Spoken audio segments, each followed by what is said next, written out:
Please welcome to speak to us the funniest man on earth, a performer of legendary comic genius, a children's book author of profound depth, an individual of enormous compassion who is doing so much to make our world a better place, the great Jim Carrey.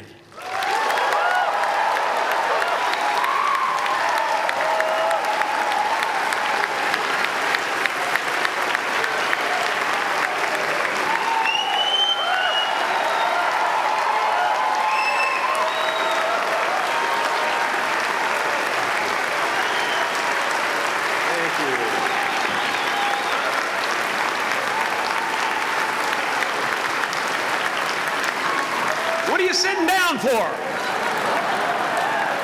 I was going to milk that for a while. You guys can stretch that out in post, right? You can make that longer in the edit. Thank you, Bevin. Thank you all. Jai Guru Dev.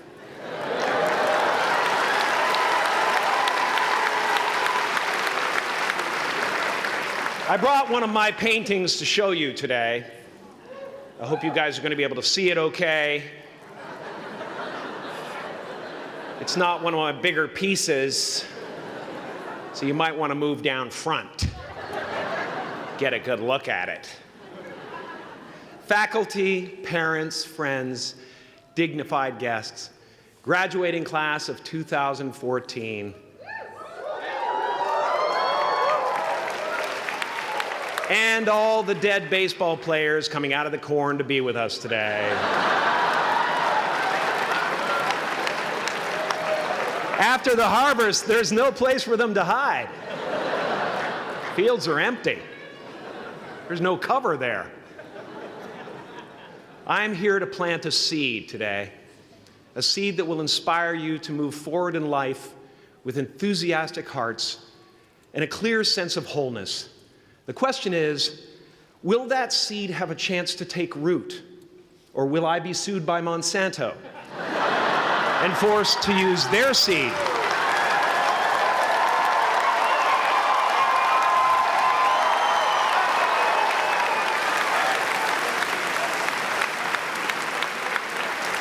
Which may not be totally Ayurvedic. Excuse me if I seem a little bit low energy today, whatever this is. I slept with my head to the north last night. Oh man! Oh man! You know how that is, right, kids? Yeah. Woke up right in the middle of Pitta, couldn't get back to sleep till Vata rolled around. Crazy.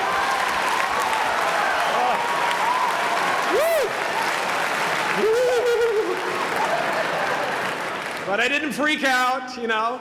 I used that time to eat a large meal. Connect with someone special on Tinder. Because life doesn't happen to you, it happens for you. How do I know this? I don't, but I'm making sound, and that's the important thing. That's what I'm here to do. Sometimes I think that's the only thing that's important, really, you know? It's just letting each other know we're here. You know? Reminding each other that we're part of a larger self. I used to think Jim Carrey is all that I was. Just a flickering light, a dancing shadow, the great nothing masquerading as something you can name. Seeking shelter in caves and foxholes dug out hastily, an archer searching for his target in the mirror, wounded only by my own arrows, begging to be enslaved, pleading for my chains, blinded by longing and tripping over paradise.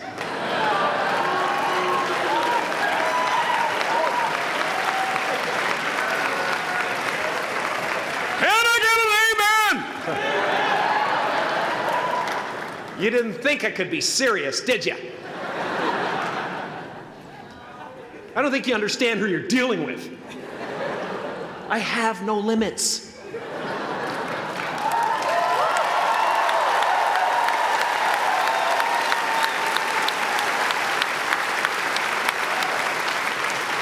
I cannot be contained because I'm the container.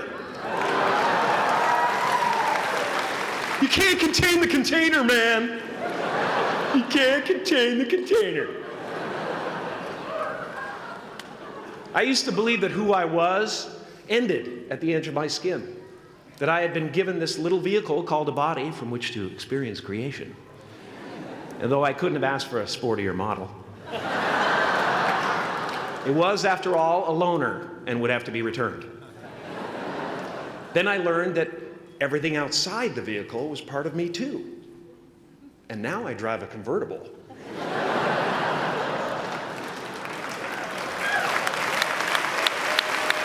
Yeah, man. Top down, wind in my hair. Woo!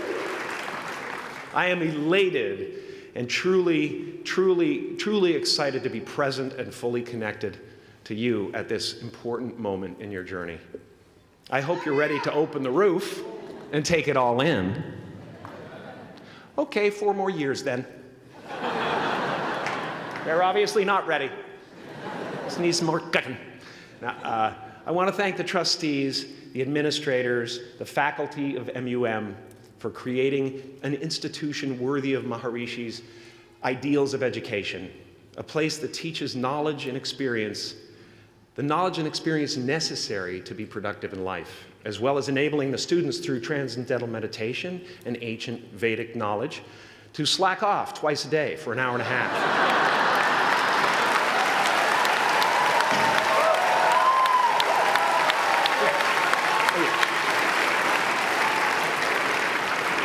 Don't think you're fooling me. But I guess it has some benefits. It does allow you to separate who you truly are and what's real from the stories that run through your head. You have given them the ability to walk behind the mind's elaborate set decoration and to see that there's a huge difference between a dog that is going to eat you in your mind and an actual dog that is going to eat you.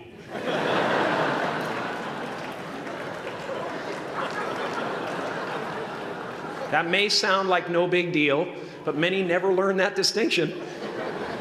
And they spend a great deal of their lives living in fight or flight response. I'd like to acknowledge all of you wonderful parents. Way to go. What a fantastic job you've done. For your tireless dedication, your love, your support, most of all, for the attention that you paid to your children.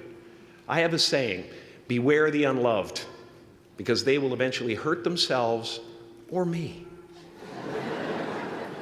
But when I look at this group here, you know, I feel really safe. I do.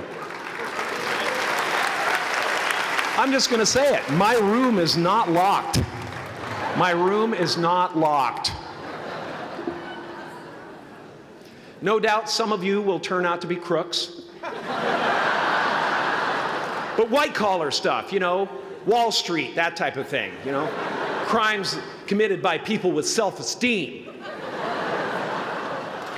Stuff parents can still be proud of in a weird way. And to the graduating class of 2017, -3, you didn't let me finish. Congratulations. Yes, give yourself a round of applause, please. Please.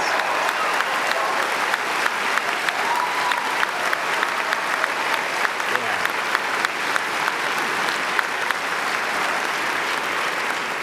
You are the vanguard of knowledge and consciousness, a new wave in a vast ocean of possibilities. On the other side of that door, there's a world starving for new ideas, new leadership. I've been out there for 30 years. She's a wildcat. Oh, she'll rub up against your leg and purr until you pick her up and start petting her, and then out of nowhere, she'll swat you in the face. It can be rough out there, but that's okay, because there's soft serve ice cream with sprinkles. I guess that's what I'm really trying to say here today. Sometimes it's okay to eat your feelings. Now, fear is going to be a player in your life, but you get to decide how much.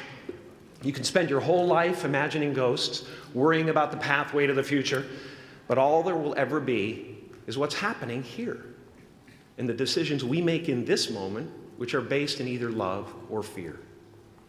So many of us choose our path out of fear disguised as practicality.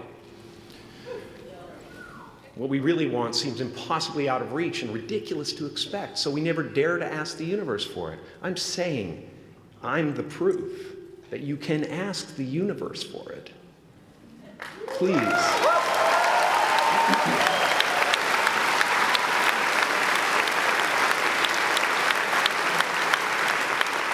And if it doesn't happen for you right away, it's only because the universe is so busy fulfilling my order.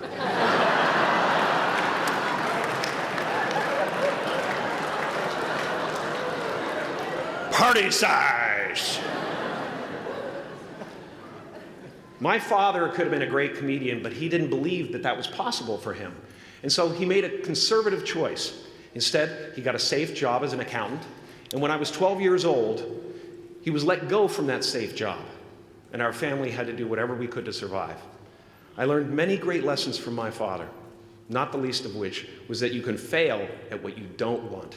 So you might as well take a chance on doing what you love.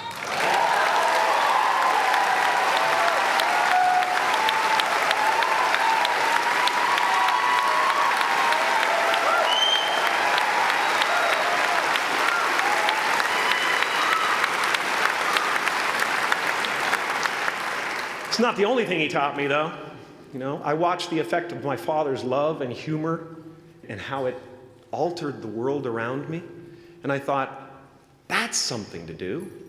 That's something worth my time. It wasn't long before I started acting up. You know, people would come over to the house and they'd be greeted by a 7-year-old throwing himself down a large flight of stairs. They would say, "What happened?" And I would say, "I don't know. Let's check the replay." I'd go back to the top of the stairs and come back down in slow motion.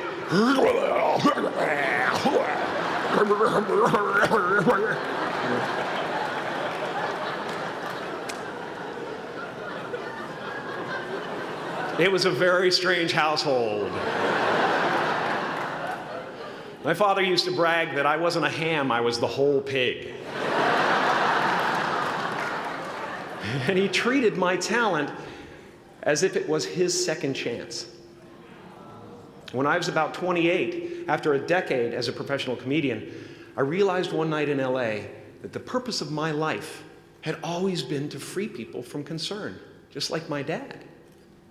And when I realized this, I dubbed my new devotion the Church of Freedom from Concern. The Church of FFC.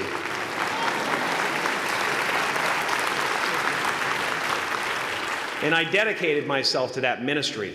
What's yours? How will you serve the world? What do they need that your talent can provide?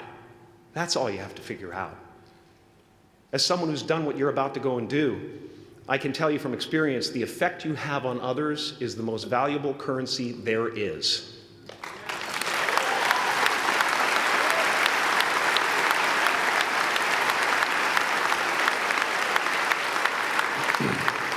Because everything you gain in life will rot and fall apart, and all that will be left of you is what was in your heart. My choosing to free people, from concern got me to the top of a mountain. Look where I am. Look what I get to do. Everywhere I go. I'm going to get emotional because when I tap into this, it really is extraordinary to me. I did something that made people present their best selves to me wherever I go.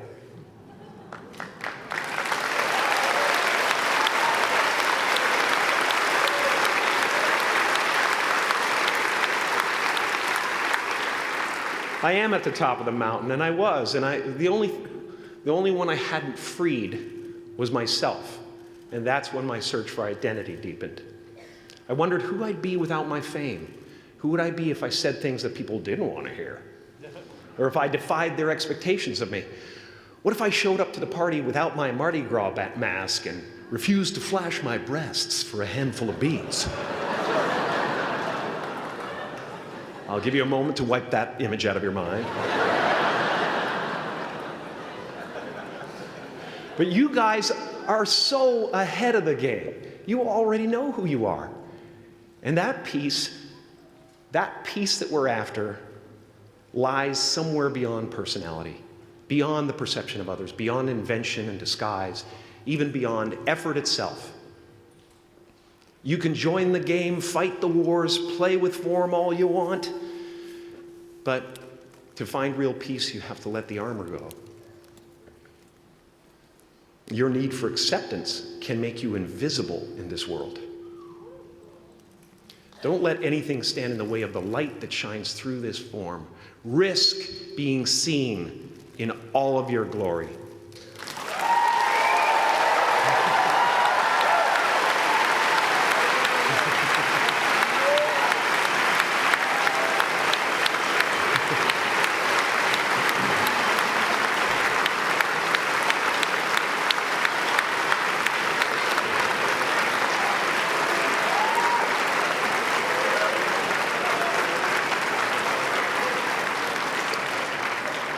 It's not big enough. This painting is big for a reason. It's called high visibility. It's about picking up the light and daring to be seen. Here's the tricky part. Everyone is attracted to the light.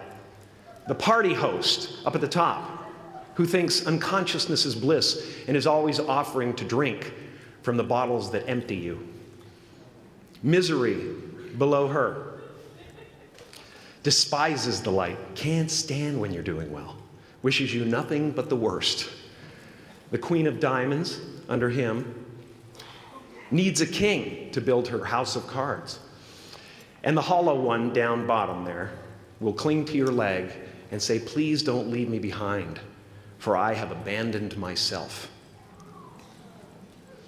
Even those who are closest to you and most in love with you, the people you love most in the world, will find clarity confronting at times. This painting took me thousands of hours to complete. And when I was finished, thank you, thousands of hours, yes. I'll never get them back. I'll never get them back. I worked on this for so long. I was weeks and weeks like a madman alone on the scaffolding. And when I was finished, one of my friends said, this would be a cool blacklight painting. So I started over.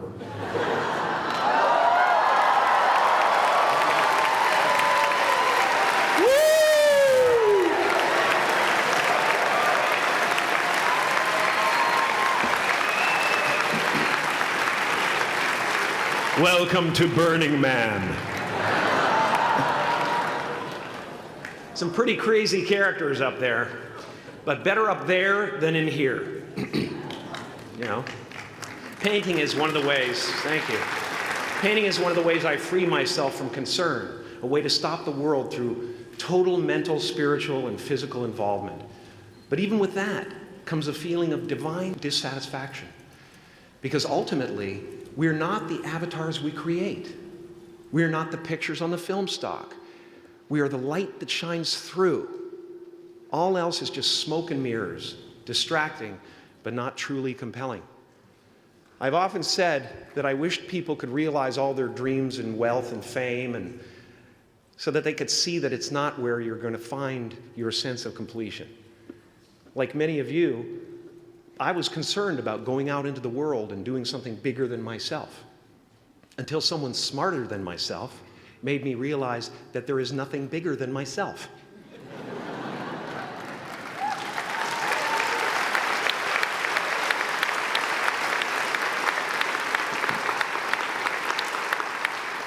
My soul is not contained within the limits of my body. My body is contained within the limitlessness of my soul, one unified field.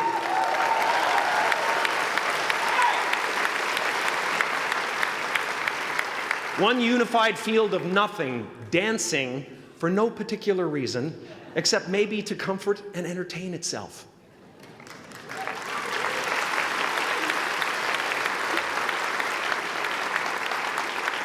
As that shift happens in you, you won't be feeling the world, you'll be felt by it. You'll be embraced by it. Now I'm always at the beginning. I have a reset button, and I ride that button constantly. Once that button is functioning in your life, there's no story that the mind could create that will be as compelling. The imagination is always manufacturing scenarios, both good and bad, and the ego tries to keep you trapped in the multiplex of the mind.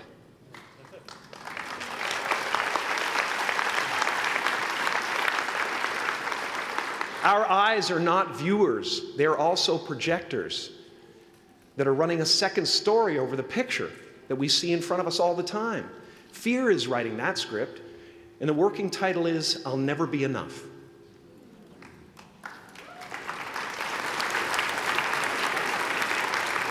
Now you're going to look at a person like me and say, how could we ever hope to reach those kind of heights, Jim? How can we make a painting that's too big for our home? How do you fly so high without a special breathing apparatus? This is the voice of the ego. And if you listen to it, there will always be someone who's doing better than you. No matter what you gain, ego will not let you rest. It will tell you that you cannot stop until you've left an indelible mark on the earth, until you've achieved immortality. How tricky is this ego that it would tempt us with the promise of something we already possess?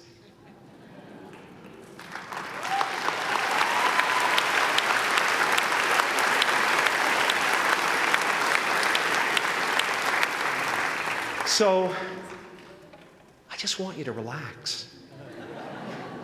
You know, that's my job. Relax and dream up a good life. I had a substitute teacher from Ireland in the 2nd grade that told my class during morning prayer that when she wants something, anything at all, she prays for it and promises something in return, and she always gets what she wants. Well, I'm sitting at the back of the classroom, you know, thinking, wow, my family can't afford a bike, you know. So I went home and I prayed for one. And I promised I would recite the rosary every night in exchange. Broke that promise. But 2 weeks later, I got home from school to find a brand new Mustang bike with a banana seat and Easy Rider handlebars. Yeah. From fool to cool. My family informed me that I had won the bike in a raffle that a friend of mine had entered my name in without my knowledge whatsoever. So that type of thing has been happening to me ever since. And as far as I can tell, it's just about letting the universe know what you want and working toward it while letting go of how it comes to pass.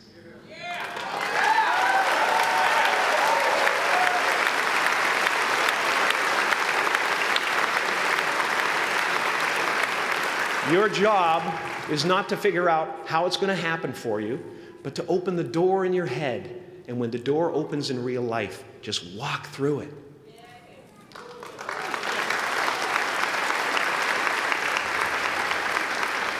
And don't worry if you miss your cue, because there's always doors opening. They keep opening.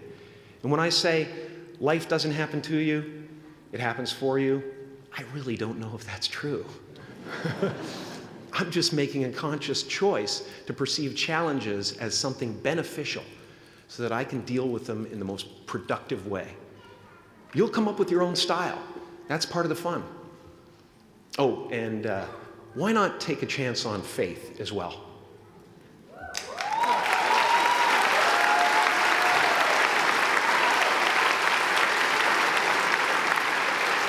Take a chance on faith. Not religion, but faith. Not hope, but faith.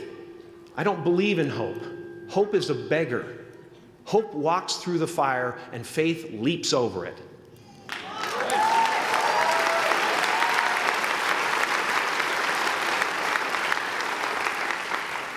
You are ready and able to do beautiful things in this world. And after you walk through those doors today, You will only ever have two choices, love or fear.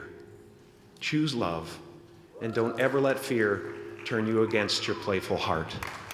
Thank you so much. Thank you, Gav. I'm so honored.